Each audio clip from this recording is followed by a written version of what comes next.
To hard reset Samsung A14, first connect the phone to another computer or an Android, very important. Now I will do a key combination, so pause the video and get your device ready, and I will begin in 3, 2, 1. Press and hold power and volume down, keep these two held down for around 10 seconds, so I'll start counting 6, 7, 8, 9, 10. Release power and volume down. Now press and hold power and volume up and keep these two held down until we see the Samsung logo.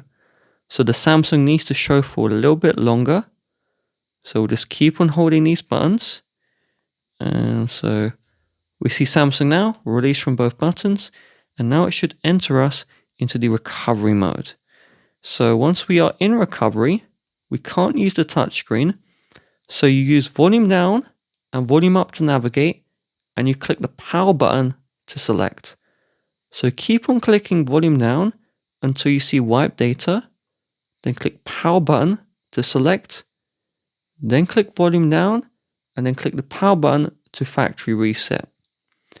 Once done, it will bring you to the home page. Click the power button to reboot your system.